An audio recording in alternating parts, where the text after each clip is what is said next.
Hello, today we're here to talk about Echo, the many tales of Kuriachan.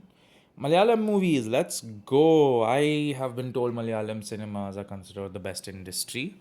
Did I just say Malayalam cinema? Malayalam movies are considered the best films.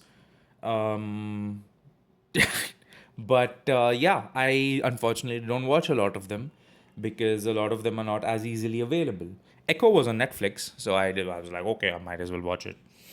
Great movie. First of all, whoever like the cinematography of this movie, beautiful. I love how this movie looks. Every shot looks so fun to watch. It looks so incredible. Some really good shots in this movie where I was like, holy shit, this is incredible. It's wonderful. It's fantastic. And let's just talk about the movie itself. I think it's a good movie because the twists are genuinely fresh. Like there are some of them where it's like, oh okay, I kind of saw this coming. Like the whole Pius reveal in the end is like, oh okay, but like man, it's the whole final twist is incredible. I kind of don't want to spoil this movie because I kind of want people to watch it because it's good. Like there's a final twist which it's not exactly like a like holy shit, my jaw's on the floor. It's not like that, but it's just one of those twists where you're like, oh, like a lot of it makes sense, and I like that. I think it's a pretty good stop. I mean, good job.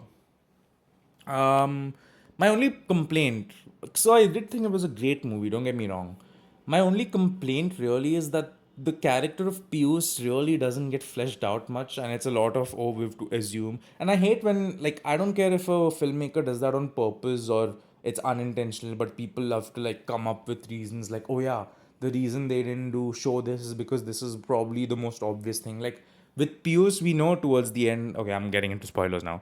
We know towards the end that it's like his right hand man. It's Kuryachan's right man hand. Right, right hand man. But to be honest, like the character itself is not very fleshed out. It's just there's like a big tonal shift towards the middle, and you're like, oh shit, this is not the guy. Like you think you're supposed to trust him for the first half of the movie, but then you realize he's not what he seems, and it's just like, okay, cool, sure. So that's there. I want to shout out the performances, and I'm gonna read out the names here. For me, like the best performance of the movie, it's probably by Vineet, who plays Mohan Pottan. Incredible performance, just a great character. First of all, I think his is also my favorite character because of how just everything, the way he acts, the way he talks, everything, it's like pointing to a certain kind of character, and I love that. I think Saurabh Sachdeva, who plays Kuryachan, absolutely fantastic. There is so much. I think there's, what is it? Not the subtitle, but like one of the sublines of this movie is Echo the Many Tales of Kuryachan. I think he plays Kuryachan so well. It's just this enigmatic personality in the movie. Like you don't know why everyone's after him. Like there's a lot of people after him, and then you get like this whole flashback with one of his wives, and you're like I personally would not mind like another movie just showing when he was young. Like after he picks Soy up and brings her to India, he and Mohan Pottan do a lot of other things, which has caused everyone to go after him. But I would love to see like a whole movie dedicated to, okay, what did Kuryachan do after that? Because we know how his fate ends. We kind of know how his story. Well, we don't know how it starts, but we know from a certain point. But I would just love, like, I mean, it's called the Many Tales of Kuryachan. Why don't you just go ahead and show us, like, hey, Kuryachan was doing this kind of wacky shit back in the day. I mean, we know that he has two other wives from the movie, so I don't mind two other movies showing stuff related, not of course around the wife because it won't be as impactful as this one, but just show it off. We also got Biana Momin, who plays older Soy, which is, she's doing a good job.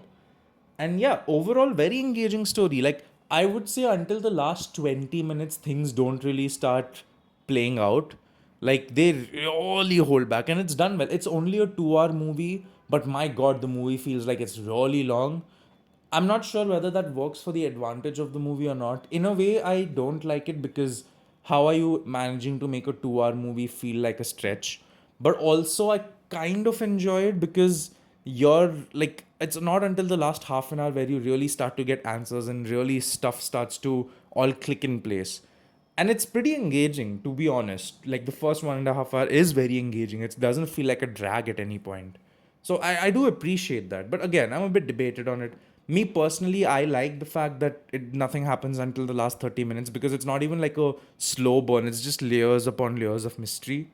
But I can see why some people would not like it, and I wouldn't make an argument for it. Like I can see, because I also kind of understand why it would start to feel like, man, this movie drags a lot. But yeah, overall, pretty good film. I enjoyed it a lot.